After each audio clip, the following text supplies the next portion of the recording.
এক সাহাবী এসে বলছে, ইয়া রাসূলুল্লাহ, প্রতিবেশীর খেজুর গাছটা বেঁকা হয়ে আমার বাড়িতে আইসা পড়ছে, কিন্তু খেজুর যখন পাইকা পড়ে তা আমার বাচ্চারও দুই একটা কুড়ায় নেয়, কিন্তু প্রতিবেশীটা এমন যে মুখের ভিতর থেকে পর্যন্ত আঙ্গুল দিয়া বাহির করে নেওয়া যায়। আপনি একটু ওরে বলেন না, হয়তো আমার কাছে বেচা ফেলো, আর নইলে খেজুর গাছটা একটু নিয়ে দেন আমাকে। আল্লাহ রসুল ডাইকা জিজ্ঞাসা করছে, কিন্তু ওটা প্রতিবেশী হলে কি হবে? নিজেকে মুসলমান বললে কি হবে? আসলে ছিল মুনাফিক। আল্লাহ রসুল বলছে, খেজুর গাছটা দিয়া দে, জান্নাতে একটা খেজুর গাছ তোকে নিয়ে দিব। তো বলছে, ইয়া রাসূলুল্লাহ, এটা ছাড়া যদি আরেকটা বলতেন তো দিয়া দিতাম। এটার খেজুর গুলো আমার বাচ্চার খুব পছন্দ। তো পাশেই দাঁড়ানো ছিল আবু দাহদা রাদিয়াল্লাহু তাআলা আনহু। নাম ছিল কি? আবু দাহদা, দারদানা দাহদা। উনি দাঁড়ানো ছিল। তো উনি আল্লাহ রসুলকে জিজ্ঞাসা করছে, ইয়া রাসূলুল্লাহ, আমি যদি নিয়া দেই আমার জন্য? বলছে, অবশ্যই। তো উনি মুনাফিকের রগ জানতেন। জয়া বলছে, শুন, খেজুর গাছ বেচা ফালা। আল্লাহ রসুলকে দিলাম না, তোকে দিমু কোত্থেকা? ওই সময় খেজুরের পাকা মৌসুম। আমার ওই 600 বাগানের একটা গাছের একটা বাগান আছে, ওটা দিয়া বেচবি, সওদা করবি, ওটা দিয়া দিমু তোকে। আমার এই খেজুর গাছ দিয়া দে। একটা বিনিময়ে কয়টা? কত? তাও পাকা ফল গাছে, পাকা ফল। আরবদের নিয়ম ছিল, যখন খেজুর পাকতে থাকতো, তো এখনো মদিনায় গেলে দেখবেন আপনি খেজুরের বাগানের ভিতরে ছোট একটা ঘর পাবেন,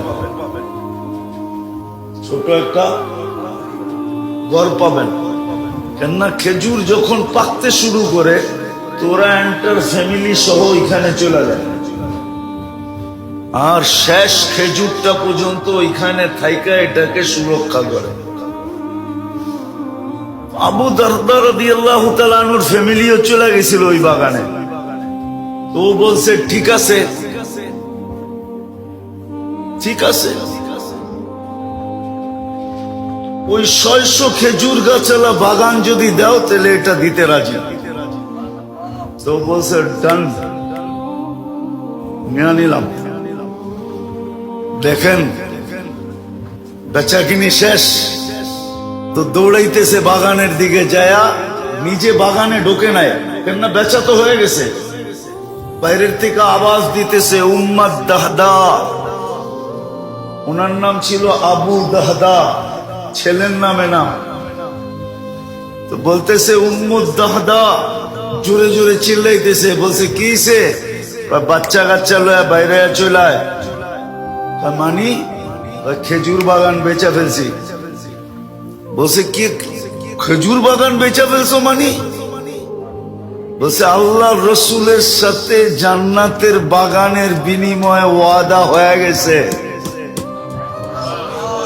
দেখেন মহিলা কেমন বাহির হইতেছে, চিৎকার দিতে দিতে, রবিহাল বাইয়া বা দাহদা, রবিহাল বাইয়া বা দাহদা, রবিহাল বাইয়া বা দাহদা। মার চিৎকারের লগে বাচ্চারও চিৎকার দিতেছে, রবিহাল বাইয়া বা দাহদা। বড় দামি ব্যবসা করে আসছো তুমি।